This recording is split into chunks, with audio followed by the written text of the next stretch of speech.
ბავშვობა მე მგონი არავის არ ქონდა იმას ვინაც არ იცის რას ნიშნავს ბებიასთან სოფელში წასვლა აი ბებიასთან სოფელში წასვლა ბებიასთან სოფელში ნუკრი კაპანაძე ზესტაფონიდან ადიოდა ნუკრი ამოვიდა ჩემზე ამბობდი რომ ამოვიდა იმიტომ რომ მე ზესტაფონიდან ამოვდიოდი მე ზესტაფონელი დამსვენებელი ვიყავი კლდეეთისთვის და ყველა იყო თბილისიდან ჩამომსვლელი როგორ ბრაზდებოდი ქართული სიმღერის მადლს ზესტაფონში ვეზიარა ჯერ გულში მერე ოცნებაში მერე კი მთელი ცხოვრება მას დაუთმო გაზაფხული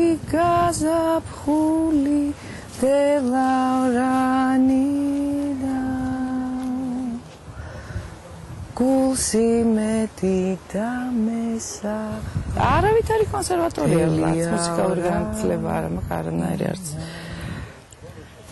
ფიქრობ ყველაფერს დამთავრდება და ასაკში რომ შევალ მე დრო რომ დამჭება მე რა უნდა გავაკეთო ავდგები და ვისწავლი ფორტეპიანოზე დო რე მი ფა რაღაც ხო უნდა არ ვიცი ხო როცა მეტალურგიის ქალაქიდან თბილისში ჩამოიყვანეს და თამარი შხნელთან მიიყვანეს პირველად სწორედ მაშინ გაუმართლა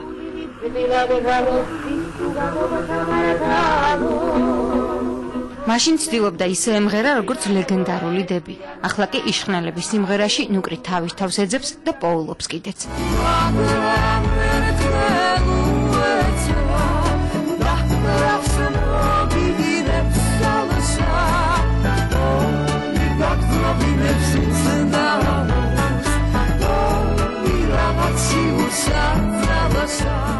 ერთხელაც ტრიო თაიგული პოლიტექნიკური ინსტიტუტის რექტორმა მოისმინა და გადაწყვიტა რომ გოგოები გპ-ის მუსიკალური ტრადიციების გასამდიდრებლად მიეწვია. ასე გახდა ნუკრი კაპანაძე პროფესიით ქიმიკოსი. არა კაცო არაფერი არის. აშური S4 არის გოგირჯავარადი. გოგირდი. ქიმია კი არა, ქიმია როდესაც ცოცხალ ორკესტრთან რო არ უკრავ, რო არ მღერი და როცა აკეთებ მასე ინსტრუმენტზე როდესაც კეთდება არანჟირება, ის ქიმია უკვე, იმიტომ რომ იმას აკეთებს რკინა. ქიმიურ სიმღერას ყოველთვის გაურბის ფონოგრამაზე არასდროს უმღერია. პირველი დისკი 15 წლის წინ ჩაწერა, ახლა კიდევ ერთ ალბომზე მუშაობს.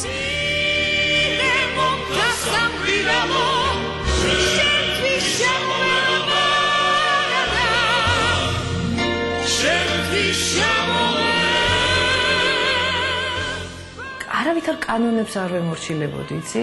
აქ ამ სამყაროში, ამ სიმღერაში, მღერაში არის კანონები. რაც მე კიდე არ ვიცოდი ეს კანონები და ამიტომ სად მივდიოდი, როგორ მღეროდი, რას მღეროდი. ეს იყო ჩემი რაღაცა მოხსნილი ხმა და ხმამაღლა მღეროდი. და სულ მე ესეა, იქნება ესე და მე ამ ფიქრის მერე მოდიოდა ეს აღმოჩენები. თბილისში დამკვიდრება სწორედ ამ ხმის და გულწრფელობის წყალობით შეძლო, მაგრამ უფრო მეტი ძალისხმევა დასჭირდა და ამტკიცებინა. კაპანაძე, სახელად ნუკრი, ქალი იყო და არა მამაკაცი. ჯარში არ წავედი. მეოთხე არ წამოვედი ჯარში, მოვიდა და მითხრა რომ უნდა წამოხვიდეთო, გამოცხადდეთ კომისარიაში და მე შემეშინდა ძალიან ხარი გოგო ვარ მე და ვერაფრით ვერ იმათ ეგონას რომ მე ვმალავდი ნუკრის, იმიტომ რომ მაშინ მალავდნენ როგორც წესი და მითხრა რომ მაინც წაიყვანენ, ნუ მალავთო. თავიდან სცენაზე გასვლა მისთვის ადვილი და სასიამოვნო პროცესი იყო. წლებთან ერთად იმდენი დაუგროვდა რომ ახლა სიმღერა უკვე სათქმელია და არასიამოვნება. ამიტომ საქართველოში ერთ-ერთ ყველაზე პოპულარულ მომღერალს მუსიკით ტკივა და უხარია.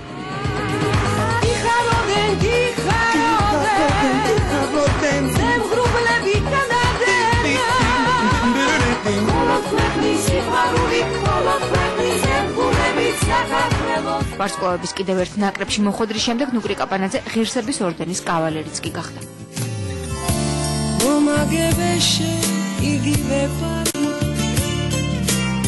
კიდევ ერთი ჯილდო სახელმწიფო პრემია ნუკრი კაპანაძემ ეკა მამალაძესთან და თამრიკო ჭოხონელიძესთან ერთად შესრულებული პოპურისთვის მიიღო.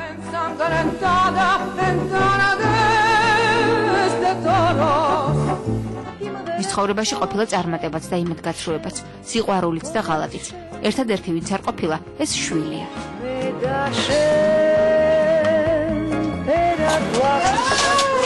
ელენიკო როგორ ახარდა? რომელი ვარ დედა მე თუ შენ? ეს არის ელენიკო, რომელიც ყველას ეგონა ჩემი შვილი.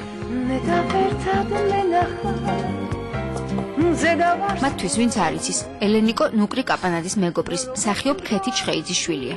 მომღერალი კი ამ სიტყვებს ახლა ბავშვს აღარ უმღერის.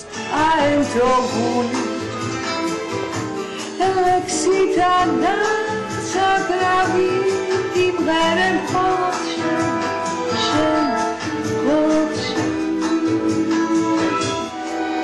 ალეკო დავითიანმა და ნუკრი კაპანაძემ ერთად ცხოვრება ცოტა ხნის წინ გადაწყვიტეს. სიყვარული ხელს მიშლის ჩემი საქმის კეთებაში ერთი. სიყვარული მაშინ მოვიდა, როცა მას არც ნუკრი ელოდა და არც ბატონი ალეკო. ამერიკაში მცხოვრები ქართველი ბიზნესმენი მეუღლის გარდაცვალების შემდეგ ცოტა ხნით თბილისში ჩამოვიდა. შემთხვევით მეგობართან გაიარა, შემთხვევით სუფრაზე აღმოჩნდა. ამდენი შემთხვევით ობა, ერთმანეთს გადაგა უკვე კანონზომიერება. ისე ლამაზი ისტორია კი გამოგვივიდა რა სიტყვით. მე ცოტა ხანში წავიდა. ერთვენიერ დღესაც მითხრა, გინდა ჩამოვიდეო და იმ ღამეს რომ ჩამოვიდა, შემოდნით და მითხრა, ეხა ამოიღე აქ ყველაფერი და ჩამოგიდე თავის ადგილზე. ორი შვილიშვილი მყავს, ქლოე და თინა, თინუსია. მოგესმენთ, თინუსია 5 თვის, გახდა გუშინ წინ. ანუ თქვენ ხართ ბაბუა და ნუკრი ჯერ დედაც არ არის. იცი რა, სამაგეროს პირდაპირ ბებია გავხდი. ორივე ახალი ცხოვრებისთვის, უпростоრედ ცხოვრების თავიდან დაწყებისთვის ემზადება. ალეკო ამერიკაში ბრუნდება და ნუკრიც თან მიჰყავს. ქართველი მომღერალი ამ ნაბიჯს ახლა ყველაზე მეტად განიცდის. გეგმები ბევრია, მაგრამ რა გამოვა ჯერ არ იცის. მხოლოდ ის იცის, რომ სიმღერის გარეშე არ შეუძლია.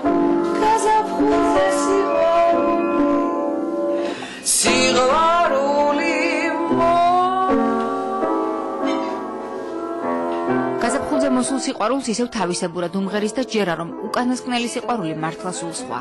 იხსენებს თავის პირველ წარმატებას, რომელიც მაინც მშობლიურ კუთხეზე შესრულებულმა სიმღერამ მოუტანა. დაგვიძახა ჩვენ მაცაცომ და გითხრა მოდით ეხლა მე თქვენ უნდა გამღეროთ იმერეთო. რომ მოვისმინე. ჯერ გავბრაზდი იმაზე, რახან იმერელი ვარ, იმიტომ უნდა ვიმღერო იმერეთი. კაცო, ხო შეიძლება რომ ვიმღერო სიყვარულზე. მეთქი წავალ, მიზეზი რა ვთქვათ, მეთქარი მეთქი რომ დედა ჩემი არის. კარგად და წავალ ზესტაფონში მეთქი. რას მეტყვის მეთქი? რა შემოვიდა, რა უნდა გითხრათ, რომ შემოვიდოდი ხოლმე მასე. ზავახარ გოგო. ნუკრის საპროტესტო ისტორია იმერეთზე კომპოზიტორმა დღემდე არ იცის. ერთი მიწის შვილები ერთმანეთს უსიტყვოდ უგებენ, მაგრამ მათ საერთო შემოქმედებაში სიტყვას მაინც დიდი ძალა აქვს. დედა რავა გაზრდილათი, ეს უკეკლუცათ იმღერო, არაფერს არ მოგწევს. რავა დამშვენებულათი, ნამომის არაფერს არ მოგწევს. დედა რავა გაზრდილათი, რავა, აი, რავას თუ არ იყვი, ამ დროს დანარჩენი მთელი სიმღერა უნდა იმღერო იცი როგორ, ეს სიმღერა ბარბარა სტრეიზანდს რომ მისცე, ხო?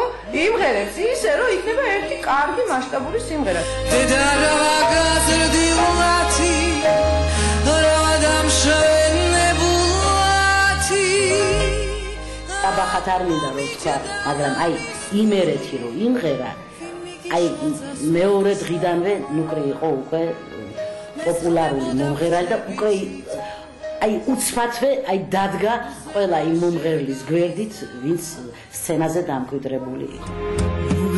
კლიპებით განებივრებული არასდროს ყოფილა, მაგრამ კალიფორნიელ ქართველობას აუცილებლად ჩაუტანს მის ყველაზე ცნობილ კლიპს და საეტაპო სიმღერას თეთრ ვარდებს. თეთრი ვარდები